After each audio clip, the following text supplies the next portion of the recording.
Hey folks, in this video we are going to study about the pleadings, types of pleadings, what is pleadings in law in CPC, objectives of pleadings and fundamental of pleading and rules of pleading. ये 5 चीज़ों के बारे में हम इस video में पढ़ेंगे. In earlier video we have studied the entire concept of drafting and draft. In this video हम प्लीडिंग के बारे में पढ़ेंगे. सबसे पहले प्लीडिंग होता क्या है उसके बारे में पढ़ते हैं. Pleading is a written presentation. Pleading is a written presentation by a litigant in a lawsuit setting forth the facts upon which he claims legal relief or challenge the claim of his opponents. Pleading क्या होता है? For an example, एक case file हो रहा है एक court में. Mister A ने एक केस फाइल किया कोर्ट में मिस्टर बी के अगेंस्ट में.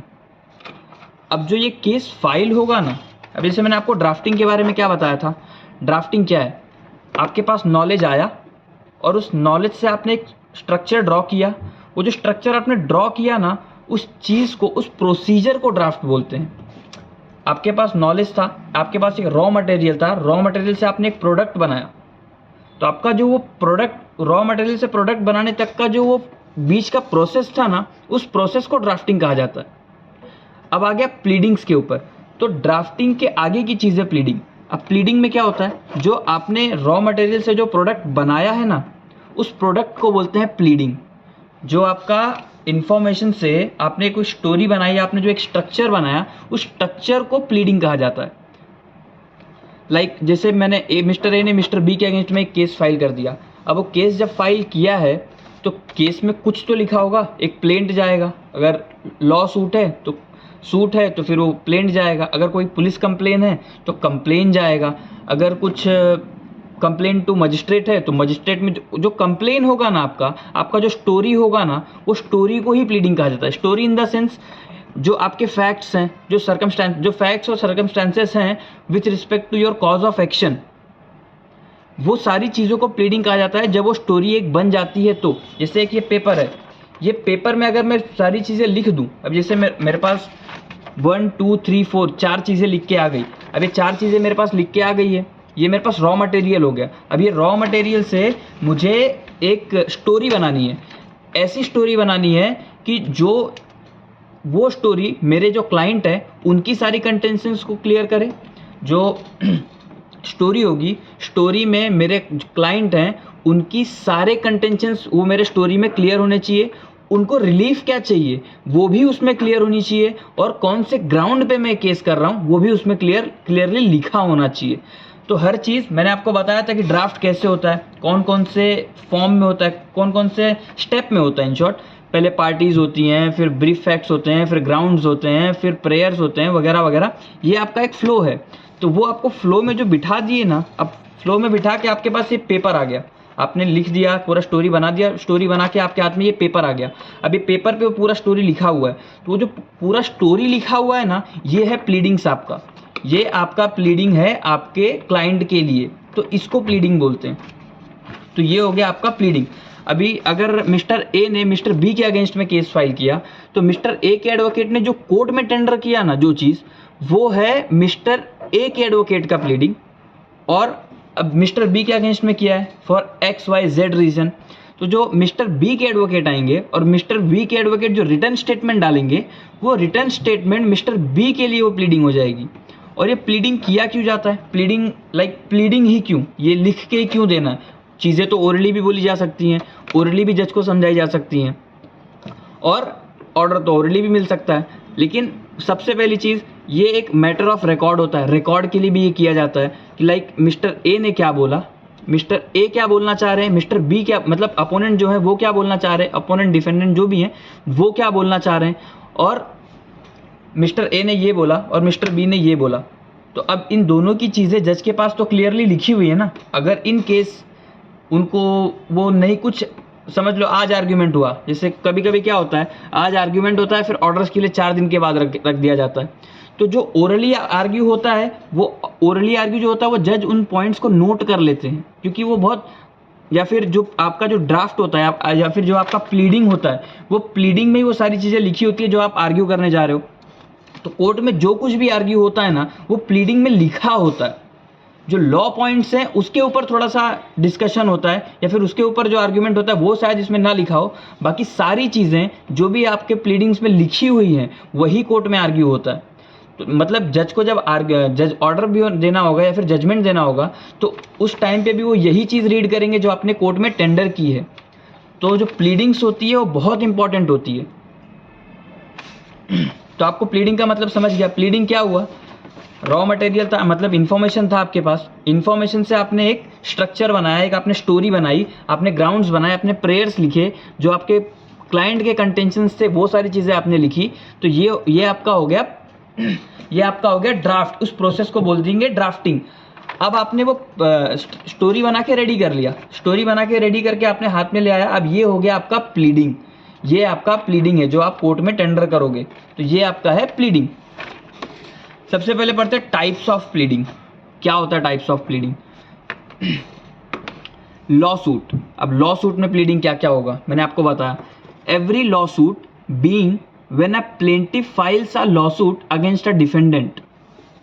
तो प्लेंटिफ ने जो सूट फाइल किया ना, जैसे मैं हूँ मिस्टर ए और एक मिस्टर बी है कोई, फॉर एन एग्जाम्पल ले लो। अब मैंने मिस्टर बी के अगेंस्ट में केस किया। अब मैं केस करूंगा तो मुझे केस के लिए कुछ फाइल देनी पड़ेगी, कुछ डॉक्यूमेंट्स देने पड़ेंगे कि मैं केस क्यों कर रहा हूँ। सबसे पहली बात तो मैं केस क्यों कर रहा हूँ, मेरे पास कॉज ऑफ एक्शन क्या है। कोर्ट में भी जाने के लिए आपके पास कॉज ऑफ एक्शन होना चाहिए, कि आपके पास कॉज होना चाहिए, वजह होनी चाहिए आपके पास कोर्ट में जाने के लिए भी। आपको कभी भी कोर्ट में जाना तो आपके पास वजह होनी चाहिए, कि जैसे लाइक फॉर एन एग्जांपल कि ये मेरा घर ले लिए, मेरे घर पे पोजीशन इनका है और वो घर मेरे नाम पे, लेकिन ये पोजीशन मुझे मेरे घर का दे नहीं रहे। ये भी एक कॉज ऑफ एक्शन हो गया।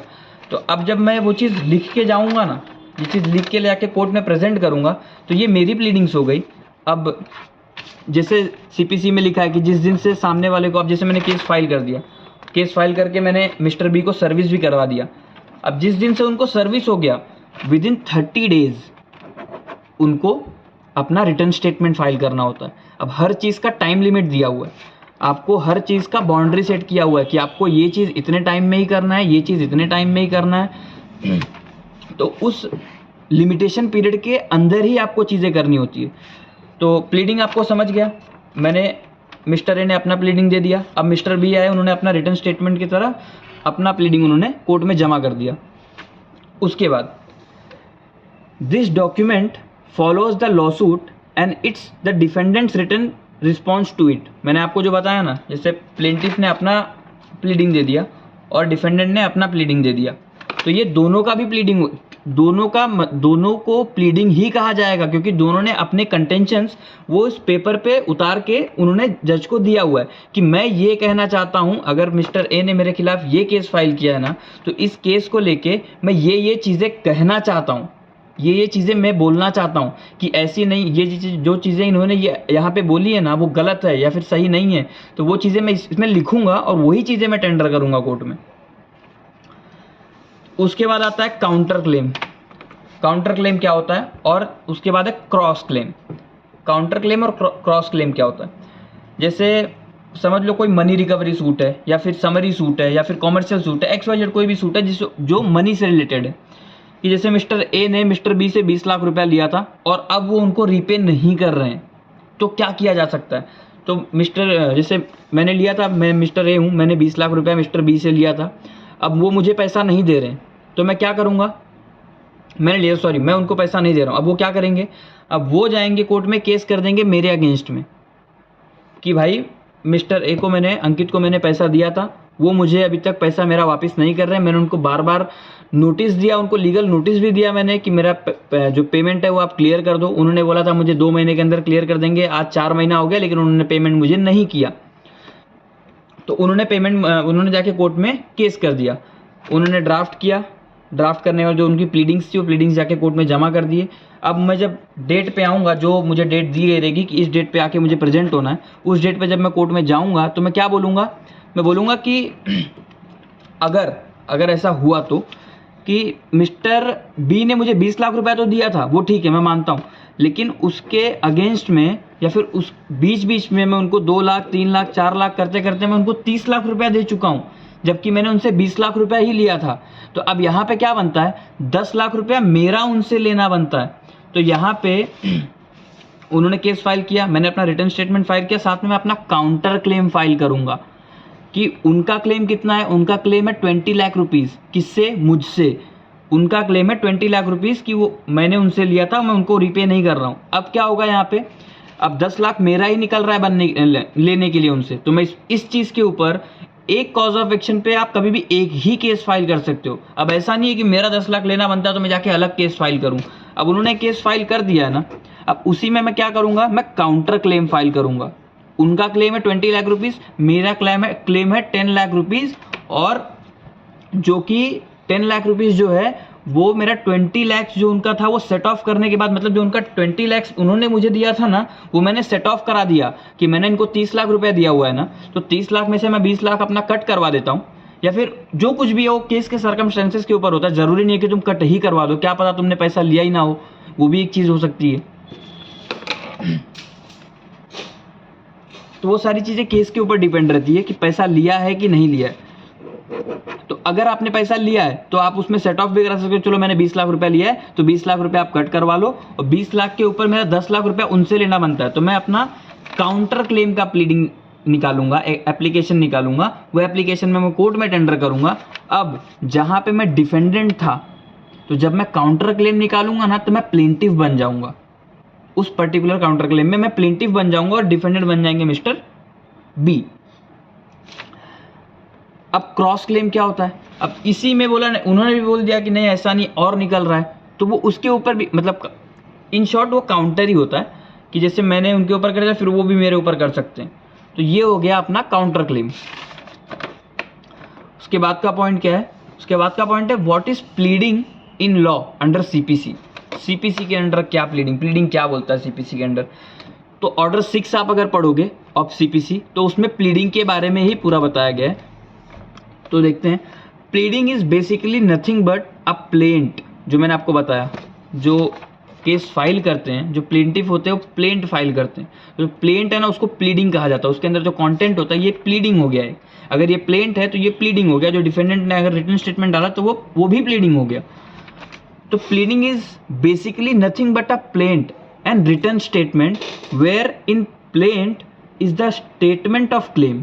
जो प्लेंट होता है उसमें स्टेटमेंट ऑफ क्लेम होता है, एक स्टेटमेंट दिया जाता है, एक स्टेटमेंट ऑफ क्लेम होता है जिसमें बाइफरगेट करता है कि मेरा प्रिंसिपल अमाउंट कितना है, मैंने इंटरेस्ट कितना लगाया है, मैंने मतलब टोटल अमाउंट कितना है, वो सारी चीज़ें उसमें लिखी होती है। तो प्लेंट में क्या होगा, स्टेटमेंट ऑफ क्लेम होगा। ऑर्डर 6 रूल 1 जो मैंने आपको बताया अभी, order 6 rule 1 of CPC defines pleading as a plaint in where the plaintiff mention their cause of action or the reason behind the action of the plaintiff in the particular case। Order 6 rule 1 क्या बोलता है, define करता है pleading को, जिसमें plaint में statement of claim होगा, cause of action होगा कि आपने जो एक क्लेम मांग रहे हो उसके लिए कॉज कहाँ से अराइज हुआ, कॉज कब से अराइज हुआ। किसी को पैसा लेना देना, किसी से पैसा लेना और किसी से पैसा देना ये कोई क्राइम नहीं है, लेकिन अब क्राइम है नहीं, या फिर ये कोई ऑफेंस नहीं बनता है, या फिर कोई कॉज नहीं बनता है। पैसा अगर मैंने किसी को ले लिया, किसी से दे दिया, तो वो कोई कॉज नहीं है। अब आपका कॉज ऑफ एक्शन कहाँ से शुरू हो रहा है, समझ लो मैंने आपको 10 लाख रुपये, मैंने किसी को 2 लाख रुपया दे दिया और मैं बोला कि मैं 2 महीने में दे दूंगा। उन्होंने बोला ठीक है, 2 महीना बीत गया, उन्होंने मुझे पैसा नहीं दिया, तो अब मैं डायरेक्ट कोर्ट में जाऊँ, तो डायरेक्ट कोर्ट में नहीं जा सकता। मुझे सबसे पहले उनको एक नोटिस भेजना पड़ेगा, स्टैट्यूटरी नोटिस जो बोलते हैं, मतलब वो नोटिस आपको भेजना ही पड़ेगा। क्यों भेजना पड़ेगा, नोटिस इसके लिए भेजना पड़ेगा क्योंकि उनको इंटीमेट भी तो करना है। क्या पता वो भूल गए हो, वो कल को कोर्ट में आए बोले अरे यार मेरे दिमाग से निकल गया था, मैं बहुत सारी चीज़ों में बिजी रहता हूँ, मेरा बिजनेस है इतना तो मैं मेरे दिमाग से निकल गया, आप एक बार मुझे बोले होते तो शायद मैं आपको पे कर देता, तो आपको ये कोर्ट में जाने की ज़रूरत ही नहीं पड़ती। इसीलिए आपको एक नोटिस भेजना, अननेसेसरी किसी के ऊपर केस नहीं कर सकते ना, इसी वजह से ये नोटिस भेजना आपको ज़रूरी है। तो सबसे पहले आप एक नोटिस भेजोगे। नोटिस किसके लिए भेजोगे कि मैंने आपको इतना पैसा दिया था, ये टाइम पे दिया था, ये ट्रांजेक्शन करके दिया था। वो आप पूरा स्टोरी लिखोगे कि मैंने कब कैसे कहाँ पैसा दिया था। वो स्टोरी पूरा नोटिस में मेंशन रहेगा। उसके बाद में बोलोगे आप कि आपने 2 महीने का टाइम मांगा था, मैंने आपको 2 महीने का वजह 4 महीना दे दिया, अब आप मुझे मेरा पैसा वापस कर दो within XYZ days, working days. आप जो भी आप उसमें नोटिस में आप टाइम दो कि 10 दिन के अंदर दो, 15 दिन के अंदर दो, 30 दिन के अंदर दो। नॉर्मली लोग 15 दिन का टाइम देते हैं इन सब चीज़ों के लिए, 15 दिन और 30 दिन के लिए टाइम देते हैं। समझ लो आपने 15 दिन का और टाइम दे दिया, तो आपने नोटिस भेजा 1 तारीख को, उनको रिसीव हुआ 2 तारीख को, आपने 15 दिन का टाइम दिया, वो खत्म हो गया 16 तारीख को, 17 तारीख को। अब यहाँ से आपका कॉज ऑफ एक्शन अरोज हो गया। कॉज ऑफ एक्शन किसके लिए अरोज होगा कि आपने टाइम दिया कि आप या तो रिप्लाई करो इस नोटिस का, या फिर आप पैसा कब दोगे आप मुझे ये बताओ, या फिर आप मुझे ये बताओ कि क्या करूं मैं आगे का, मतलब मेरा कोर्स ऑफ एक्शन क्या होगा, अगर आप मुझे पैसा दे रहे हो कि नहीं दे रहे हो, मतलब वो क्या है, कुछ आप मुझे आप जब तक बताओगे नहीं तब तक मुझे चीज़ें पता नहीं चलेगी। इसलिए आप मुझे कुछ तो इन्फॉर्मेशन दो कि हाँ मैं कल दूंगा, परसों दूंगा, 10 दिन का और टाइम चाहिए, 1 महीने का और टाइम चाहिए, XYZ। आप मुझे उस नोटिस का, पर्टिकुलर नोटिस का रिप्लाई करो। अगर अब उन्होंने उस नोटिस का रिप्लाई नहीं किया, तब आप जाओगे डायरेक्ट कोर्ट कि मैंने इनको नोटिस भी भेजा, फिर भी इन्होंने मेरे नोटिस को इग्नोर कर दिया और मुझे पैसा नहीं दिया इन्होंने। तो ये हो गया अपना कॉज ऑफ एक्शन। वो बहुत इंपॉर्टेंट है, मैंने आपको ड्राफ्टिंग के वीडियो में भी बताया हुआ है कि कॉज ऑफ एक्शन मेंशन करना बहुत इंपॉर्टेंट है, वैल्यूएशन मेंशन करना बहुत इंपॉर्टेंट है, और ज्यूरिसडिक्शन मेंशन करना बहुत इंपॉर्टेंट है। उसके बाद का पॉइंट है objective of pleading. Objective of pleading क्या होता है? So pleading helps the parties understand the details of claim made against them by the adverse party, saving time and money. In the past, when pleading were not common and parties used to argue their case in a court, it occasionally happened that the parties took a long time to respond to claim because of sudden and new argument of the opposing party. The main goal of pleading is to focus on the key issues and paint a precise picture of a case, which improves and speeds up the court process. Objective क्या है? Pleading का objective क्या है कि like ये जो pleading है, ये जो मैंने लिख के दे रहा हूँ, ये मैं क्यों दे रहा हूँ? मैं अगर ये चीज़ बोलते हैं ना कि ओरली भी तो हो सकती है, मैंने आपको बताया ना ओरली भी तो हो सकती है, ओरली क्यों नहीं कर रहे हैं? ये प्लीडिंग, ये पेपर देने का ऑब्जेक्टिव क्या है? ये क्या ऑब्जेक्ट है कि मैं इसको लिख के ही दूँ? तो इसका ऑब्जेक्टिव सिंपल सा है, मैंने आपको बताया भी है, स्टार्टिंग में मैंने आपको बताया कि अगर मैं ये चीज़ नहीं दूंगा तो सामने वाले को पता कैसे चलेगा? सबसे पहली बात, सामने वाले को याद कैसे रहेगा, लोगों को याद कैसे रहेगा? अब किसी का दिमाग आइंस्टाइन जैसा तो नहीं है कि एक बार सुन लिया और याद ही हो गया, तो ऐसा तो होता नहीं है। तो अभी क्या होता है कि प्लीडिंग लिख के दिए ना, तो मुझे भी, अगर आपने मेरे अगेंस्ट में केस किया तो मुझे समझने के लिए भी तो आएगा कि हाँ इन्होंने इस रीज़न की वजह से केस किया है, इन्होंने ये स्टेप्स उठाए हैं, ये डेट पे इन्होंने ये चीज़ें की हैं। अगर वो चीज़ें मैंने सच में की होंगी तो वो चीज़ें मुझे पता तो चलेंगी कि अगर किसी ने, कोई मुझे मेरे अगेंस्ट में केस किया तो मुझे पता तो होना चाहिए कि मैंने किया क्या है। क्या पता उन्होंने फॉल्स केस किया हो। तो वो जब तक वो प्लीडिंग मेरे हाथ में नहीं आएगा, अगर कोई मुझे लिख के नहीं देगा तो मुझे पता कैसे चलेगा? अब जैसे जिन्होंने किया है, जैसे समझ लो मिस्टर ए ने मिस्टर बी के अगेंस्ट में किया केस, तो मिस्टर ए ने अपना प्लीडिंग दिया कि मिस्टर बी ने ये चीज़ें की, इसके वजह से मैं इस कोर्ट के दरवाजे पे आया हूँ। अब मिस्टर बी जो बोलना चाहते हैं, उन्होंने अपना प्लीडिंग दिया, उन्होंने क्या बोला कि इन्होंने ये जो चीज़ें पॉइंट्स बोली हैं वो ये चीज़ें गलत हैं, और गलत क्यों हैं वो भी चीज़ें मेंशन करके वो अपने प्लीडिंग में देंगे। अब इन दोनों चीज़ों से जो थर्ड पर्सन है, third person in the sense जो जज हैं, उनको ये चीज़ समझने में ईजी होगा कि प्लेंटिफ क्या बोलना चाहते हैं, डिफेंडेंट क्या बोलना चाहते हैं, और इन दोनों के बात को सुनने के बाद मैं कंक्लूजन, तो उनके ऊपर ही है, मैं कंक्लूजन कैसे निकालूं। अब जैसे उनको पता चल गया कि ये मिस्टर ए ये बोलना चाहते हैं, मिस्टर बी ये बोलना चाहते हैं, तो इन दोनों की बात सुन के अब मुझे डिसाइड करना है कि मुझे करना क्या है, मुझे क्या ऑर्डर पास करना है। तो ये सिंपल सा गोल है, ऑब्जेक्टिव है प्लीडिंग का। प्लीडिंग इसके लिए दिया जाता है, इसीलिए बहुत इंपॉर्टेंट है। और क्या था इसके अंदर? कुछ नहीं, happen to long time respond to claim because sudden new arguments. जैसे मैंने आपको बोला भी, जैसे अगर आप प्लीडिंग्स नहीं दोगे, चीज़ें आप ऑलरेडी लिख के नहीं दोगे, तो आप आए कोर्ट में, आज कुछ और बोला आपने, कल आके कोर्ट में कुछ और बोल दिए, तो सामने वाले को कैसे पता चलेगा? जज को कैसे पता चलेगा? सब छोड़ दो, इसमें क्या लिखा है और क्या है वो छोड़ दो, लिखा हुआ क्या है वो तो छोड़ दो, लेकिन आप मुझे ये बताओ, अगर आप आके ओरली चीज़ें अगर बोल रहे हो तो जज को याद, सबसे पहली चीज़ जज को याद कैसे रहेगा कि इन्होंने क्या बोला, और दूसरी बात सामने वाले को कैसे पता चलेगा कि ये मुझसे मांग क्या रहे हैं। और अगर छोड़ दो कि जज सबसे इंपॉर्टेंट तो जज ही है कि मुझे तो समझाना उनको ही है। दूसरी चीज़, अभी ऐसा क्या हो गया कि मैंने ओरली आके बोल दिया तो उनको पता नहीं चलेगा, चलो, और अगर उन्होंने आके कुछ ऐसा बोल दिया जो मुझे ही नहीं पता चल रहा है, अगर रिटर्न में नहीं दिए हैं तो फिर नुकसान मेरा भी हो सकता है ना। इसीलिए प्लीडिंग बहुत इंपॉर्टेंट है। ये दोनों का जो क्या बोलते हैं डर है वो बचा के रखता है। कैसे? अगर आपने लिख के दी हुई चीज़ है तो मुझे काउंटर करने के लिए मेरे पास नॉलेज तो है, मैं आज करूं, कल करूं, परसों करूं, मुझे पता तो है। नहीं तो अभी कैसा होगा कि अगर एक टाइम पे फिर मुझे एक ही केस लेना पड़ेगा। अगर ऐसा हो गया कि आप लिख के नहीं दे रहे हो, सब मुझे याद ही करना है, तो फिर एक टाइम पे एक ही केस लूँ या फिर एक टाइम पे एक ही केस में इन्वॉल्व रहूँ। अगर मेरे पास ऑलरेडी प्लीडिंग्स हैं, लिखी हुई हैं, तो फिर मैं आज करूँ, कल करूँ, परसों करूँ, 4 दिन के बाद करूँ, मुझे कोई दिक्कत नहीं होगी। मुझे नहीं दिक्कत होगी, कोर्ट को दिक्कत नहीं होगी, सामने वाली पार्टी को दिक्कत नहीं होगी, किसी को दिक्कत नहीं होगी। ये सब चीज़ों को ईजी करने के लिए प्लीडिंग्स का ऑब्जेक्टिव है। ये सब ऑब्जेक्टिव जो प्लीडिंग्स का है वो यही है। और क्या करता है प्लीडिंग्स में आपको बताता हूँ। The pleading assist both parties in understanding their points of contention and where they diverge so that they can present the most pertinent arguments and evidence in a court। मैंने आपको जो बताया ना कि दोनों पार्टी के अंडरस्टैंडिंग के लिए प्लीडिंग इंपॉर्टेंट है, जज के अंडरस्टैंडिंग के लिए प्लीडिंग इंपॉर्टेंट है, तो इन सब चीज़ों, लोगों के अंडरस्टैंडिंग के लिए भी प्लीडिंग बहुत इंपॉर्टेंट है। तो ये सब ऑब्जेक्टिव है प्लीडिंग के।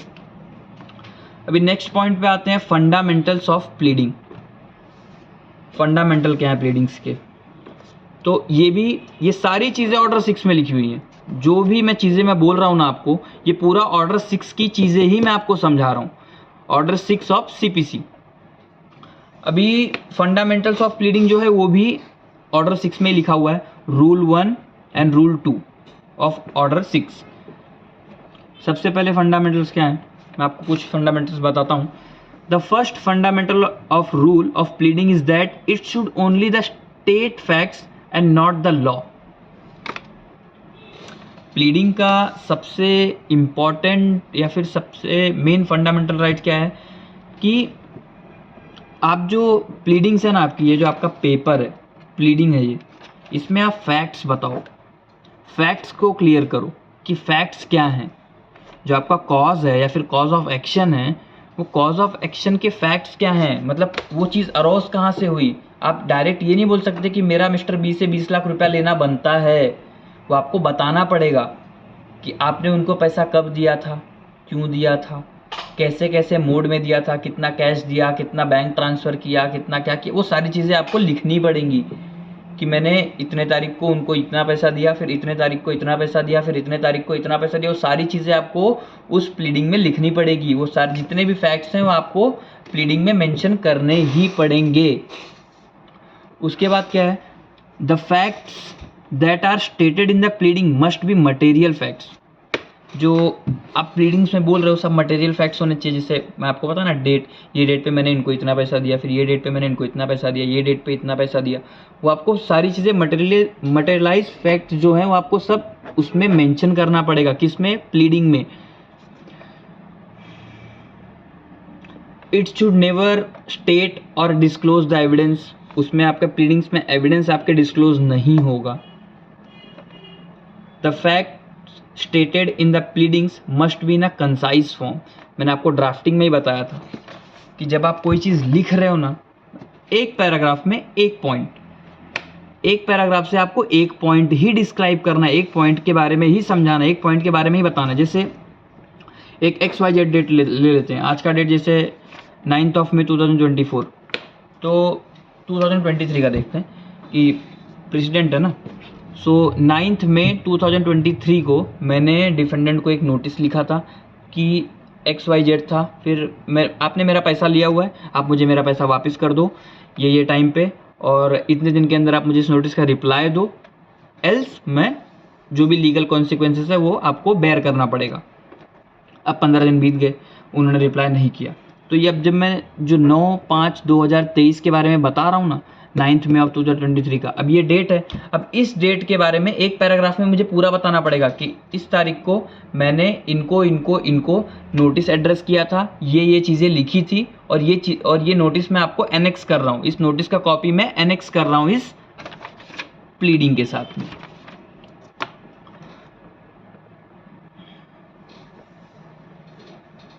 तो ये थे आपके fundamentals of pleading.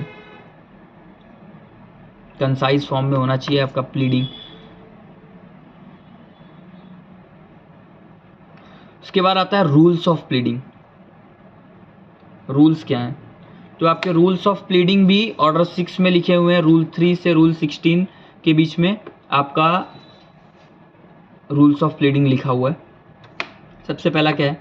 Specific detail with regards to dates and item should be mentioned in the pleadings in a case for misrepresentation, criminal breach of trust, fraud और willful default in a payment of dues। मैंने आपको क्या बताया?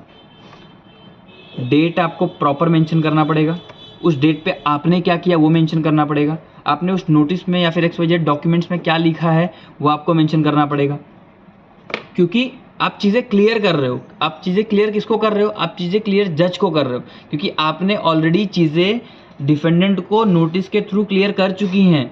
अब वो हो चुका, अभी हम लोग केस में आ गए हैं। अभी मैं ये जो प्लीडिंग है ये मैं फाइल कर रहा हूँ कोर्ट में, तो अब मुझे समझाना किसको है? अब मुझे एक ऐसे आदमी को समझाना है जो उस ट्रांजेक्शन में इन्वॉल्व ही नहीं था। तो उस ट्रांजेक्शन में इन्वॉल्व कौन था? जज। तो जज जो है, अब मुझे उनको सब समझाना है। वो थर्ड पार्टी हो गए, अब मुझे उनको समझाना है। तो मुझे चीज़ें लिखनी ऐसी है ना, मुझे चीज़ों को ऐसा लिखना पड़ेगा कि तीसरे आदमी को पढ़ते ही समझ में आ जाए कि मैं कहना क्या चाह रहा हूँ। कि अब जैसे मैंने एक पॉइंट लिख दिया कि मैंने इनको ये नोटिस भेजा, उन्होंने ये किया, फिर ये किया, फिर ये किया। अब इससे मुझे ये समझ में आ रहा है ना कि जो प्लेंटिफ थे उन्होंने इनको नोटिस भेजा, नोटिस में उन्होंने ये चीज़ें मेंशन की, और ये सब मेंशन करने के बाद में भी 15 दिन के बाद उनका रिप्लाई नहीं आया। अब इन बिटवीन जैसे 15 दिन के बीच में आपने कुछ और एक नोटिस भेज दिया, फिर कुछ और चीज़ें कर दी होंगी, तो वो भी चीज़ मेंशन करने का कि 15 तारीख के मतलब 9 तारीख के बाद में मैंने फिर 11 तारीख को फिर से ये चीज़ें की, फिर 12 तारीख को ये की, फिर 15 दिन बीतने के बाद में उनका कोई रिप्लाई नहीं आया तो मैंने फिर ये चीज़ें की। तो वो सारी चीज़ें एक एक पैराग्राफ में आपको उतारना पड़ेगा, एक एक पैराग्राफ में आपको लिखना पड़ेगा। ऐसे लिखना पड़ेगा कि किसी भी तीसरे आदमी को पढ़ के वो चीज़ समझ में आ जाए। सेकेंड पॉइंट क्या है? It is not necessary to mention a second president, sorry, it is not necessary to mention a condition precedent to file a lawsuit if it has been satisfied. It is crucial to mention the facts and provide justification. For instance, no legal action against the government may be brought without 2 months notice under section 80 of CPC. Therefore, the plaintiff must mention this as well as the reason for non-adherence if the notice is not served. ये तो government के ऊपर लिखा हुआ है कि government के against में अगर आप कोई केस वगैरह कर रहे हो या फिर कुछ हो रहा है तो आपको 2 मंथ्स का नोटिस देना पड़ता है। तो आपका केस जो है वो ज़रूरी नहीं कि कोई प्राइवेट पर्सन के अगेंस्ट में ही हो, आपका गवर्नमेंट के अगेंस्ट में भी हो सकता है या फिर कोई गवर्नमेंट बॉडी के अगेंस्ट में हो सकता है। तो उसके लिए आपको सेक्शन 80 के अंडर ऑफ CPC 2 मंथ्स का नोटिस पीरियड आपको देना पड़ता है। थर्ड पॉइंट क्या है? इफ़ नो न्यू एलिगेशन और ground for a claim are added to the initial pleadings, a pleading may be amended at a later stage of a pleading. अभी क्या हो गया कि आपने केस फाइल कर दिया कोर्ट में कि ऐसा ऐसा चीज़ें हुआ था, मेरे को 20 लाख रुपया लेना था, अभी वो मिल नहीं रहा है वगैरह वगैरह, तो मुझे ये चीज़ें रिलीफ चाहिए, मुझे मेरा पैसा चाहिए, विद इंटरेस्ट चाहिए। आपने केस फाइल कर दिया कोर्ट में। अब क्या हुआ कि आपको ऐसा लगा कि मैं कुछ चीज़ें भूल गया, या फिर at the time of filing of a suit वो चीज़ें मुझे याद नहीं रही, या फिर वो चीज़ में, या फिर ऐसा हो गया कि बाद में आपको सूट फाइल होने के बाद में कोई इंस्टेंस हो गया और वो इंस्टेंस इम्पॉर्टेंट है आपके केस के लिए। तो आप जब केस फाइल कर दिए ना, तो अब केस फाइल करने के बाद में भी आप उस चीज़ को अमेंड कर सकते हो कि मुझे और भी चीज़ें ऐड करनी है। तो उसके लिए आप एक एप्लीकेशन निकालो और एप्लीकेशन निकाल के उस प्लेंट कौन डालेगा? प्लेंटिफ, जिसने केस किया हुआ है, उस प्लेंट को आप अमेंड कर सकते हो। और अगर डिफेंडेंट को कोई चीज़ ऐड करनी होगी तो वो क्या करेगा? उससे तो रिटर्न स्टेटमेंट फाइल कर दिया है, तो रिटर्न स्टेटमेंट अमेंड नहीं होता है, उसके साथ एडिशनल एफिडेविट चले जाता है। अगर कुछ उनको एडिशनली कुछ बोलना है, क्योंकि केस डिफेंडेंट का है नहीं, केस प्लेंटिफ का है, तो प्रेजेंट किसको करना है? प्रेजेंट करना है प्लेंटिफ को चीज़ें, और डिफेंड किसको करना है? बचना किससे? उन चीज़ों से बचना है डिफेंडेंट को। तो इसीलिए रिटर्न स्टेटमेंट अमेंड नहीं होता, उसमें आप एडिशनल एफिडेविट डाल सकते हो, और प्लेंट कभी भी अमेंड होता है, उसमें आप एडिशनल प्लेंट नहीं डाल सकते। फोर्थ पॉइंट ये है कि each pleading must be signed by the parties whose pleading it is, must be verified by the parties whose pleading it is, and must be accompanied by a sworn affidavit that serves as the parties deposition। तो जो आपकी pleadings हैं, जैसे pleading आपका बनाएगा कौन? Draft करेगा कौन? ड्राफ्ट करेगा एडवोकेट। अब वो एडवोकेट करेंगे जो, तो अब ड्राफ्टिंग का क्या होगा? उन्होंने ड्राफ्ट कर दिया, आपको पता भी तो होना चाहिए इसमें लिखा क्या है। अगर उन्होंने कुछ अपने मन से चीज़ें डाल दी तो वो भी एक पॉसिबिलिटी हो सकती है कि उन्होंने कुछ अपने मन से चीज़ें डाल दी, तो इसीलिए उस चीज़ को वेरीफाई करने के लिए कि कल को प्लेंटिफ जब आए कोर्ट में और ऐसा ना बोले कि मैंने तो ये चीज़ बोली ही नहीं, मैंने तो ऐसा कुछ कहा ही नहीं, ये चीज़ों को समझने के लिए या फिर इस चीज़ों को ऑथेंटिकेट करने के लिए क्या किया गया है कि जैसे आपका ये प्लीडिंग है, तो प्लीडिंग के साथ में एक एफिडेविट होता है। उस एफिडेविट में लिखा रहता है कि इस पर्टिकुलर ड्राफ्ट में, इस पर्टिकुलर प्लेंट में जो कुछ भी लिखा हुआ है वो मैंने पढ़ा हुआ है। अगर मैं प्लेंटिफ हूँ तो वो मैंने पढ़ा हुआ है और मुझे सारा चीज़ें पता है, सारी फैक्ट्स पता हैं, और इसमें जो कुछ भी लिखा हुआ है वो ट्रू और करेक्ट है, और उनका सिग्नेचर होता है और वो चीज़ अफर्म होती है गवर्नमेंट ऑफिशियल्स के सामने। वो अफर्म होने के बाद में ही वो चीज़ कोर्ट में जाती है। अफर्म इन द सेंस कि उस चीज़ों को कंफर्म किया गया है। किसी अगर एडवोकेट और क्लाइंट के बीच की बात है तो उस चीज़ों को किसी को कंफर्म करना पड़ेगा ना। एडवोकेट तो आके नहीं बोल सकते कि नहीं इन्होंने ही बोला था वही मैं लिखा हूँ। तो उस इन चीज़ों को कंफर्म कौन करता है? एक गवर्नमेंट ऑफिशियल होती है, गवर्नमेंट बॉडी होती है, वो अफर्म करती है। गवर्नमेंट ऑफिसर ही आपको वो अफर्म करके देगा कि हाँ इसमें जो चीज़ें कही गई हैं, इन आदमी ने जो प्लेंटिफ हैं उन्होंने क्या किया, उन्होंने आके मुझे बोला कि मैंने इस पे जो भी लिखा हुआ मैंने पढ़ा है और मुझे सारे फैक्ट्स और सर्कमस्टेंसेस पता हैं इस चीज़ के, और उसके बाद मैं ये चीज़ें कर रहा हूँ।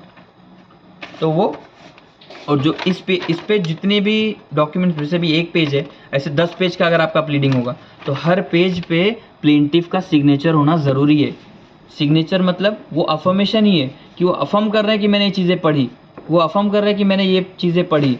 तो वो चीज़ें अफर्म करने का भी काम करना पड़ता है, वो भी इम्पॉर्टेंट है। फिफ्थ पॉइंट क्या है? Documents need not be fully described in the pleading unless their contents is crucial. Pleading का कैसा है कि एकदम ही बहुत सारी चीज़ें नहीं बताना ज़रूरी है। कुछ भी आप मत बताओ, अननेसेसरी चीज़ें मत बताओ जो आपके केस से रिलेटेड ही नहीं है। आप वही चीज़ें बताओ जो चीज़ क्रूशियल है, जो चीज़ इम्पॉर्टेंट है आपके केस के लिए, पर्टिकुलर आपके उस कॉज के लिए इम्पॉर्टेंट है। अब ऐसा नहीं होना चाहिए कि कोई केस हुआ लड़ाई झगड़े के लिए, आप कहीं पे जाके केस कर रहे हो मर्डर का, ये नहीं होना चाहिए। या फिर समझ लो प्रॉपर्टी को लेके कोई झगड़ा चल रहा है, आप उधर कुछ पैसे का ही चीज़ ले आए, कुछ अलग चीज़ ले आए जो उस केस से रिलेटेड ही नहीं है, तो ऐसे नहीं होता। आपका जो कॉज है, आपका जो रीज़न है कोर्ट में आने का, उससे रिलेटेड ही चीज़ें आपके प्लेंट में होंगी, आपके प्लीडिंग्स में होंगी। उसके बाद 6th पॉइंट है, when a person maliciously, fraudulently, intention, knowledge और other mental state is relevant, if may be alleged in the pleading only as a fact without stating the specific circumstances from which it is to be inferred, such circumstances actually serves as a material fact evidence। मैंने जो आपको बताया वही चीज़ें लिखी हुई हैं कि जो चीज़ें इंपॉर्टेंट हैं और जो चीज़ें आपको हर्ट की है, जो चीज़ों से आप हर्ट हुए हो, या फिर जो चीज़ें आपको आपके राइट को इन्फ्रेंच कर रही हैं, वही चीज़ें, वही फैक्ट्स, वही इंसिडेंट्स ही आपको लिखने हैं आपके प्लीडिंग्स में। उसके बाद क्या है? When giving notice to a person is required और a condition president, pleading should only mention giving the notice this should not specify its extract from or duration or the circumstances from which it should be inferred unless those details are crucial.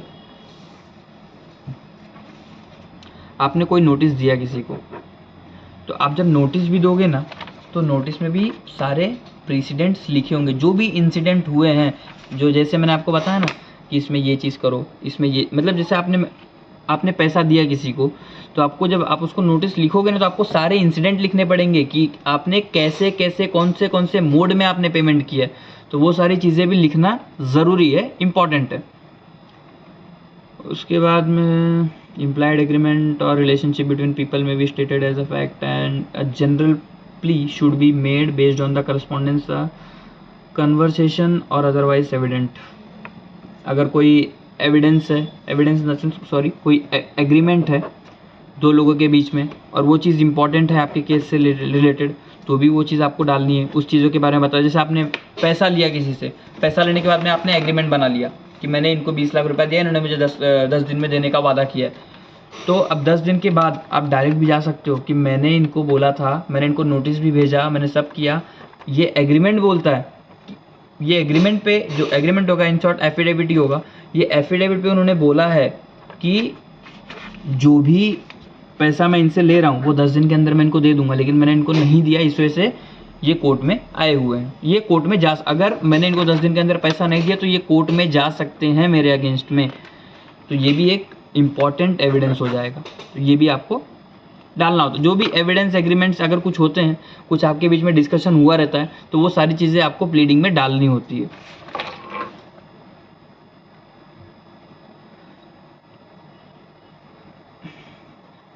उसके बाद में एक point है, a party to the action must provide his address, he should also include the other party's address. मतलब अगर आप court में case कर रहे हो, जो केस में आपका टाइटल होता है ना, mister A versus mister B, तो आपको मिस्टर ए का पूरा एड्रेस लिखना पड़ेगा, मिस्टर बी का पूरा एड्रेस लिखना पड़ेगा, उनका एज लिखना पड़ेगा, उनका ऑक्यूपेशन लिखना पड़ेगा. ये सारी चीज़ें इंपॉर्टेंट होती हैं, तो ये चीज़ें आपको मेंशन करनी पड़ेगी प्लीडिंग में, आपके ड्राफ्ट में. Each pleading must be verified on an affidavit by the party on of the parties or a third party who is a familiar who the case fact. मतलब आपको मैंने वही बताया कि आपके प्लीडिंग के हर पेज पे आपका सिग्नेचर होगा, आपका एफिडेविट होगा कि आपने वो सारी चीज़ें पढ़ी हुई है, उसका वेरिफिकेशन होगा. आप उसको वेरीफाई भी करोगे कि मैंने ये सारी चीज़ें पढ़ी हुई है, सारी चीज़ें मुझे पता है, जो मैंने बोली हुई है वही चीज़ें उसमें लिखी हुई हैं. ये सारी चीज़ आप एफिडेविट के थ्रू अफर्म करोगे.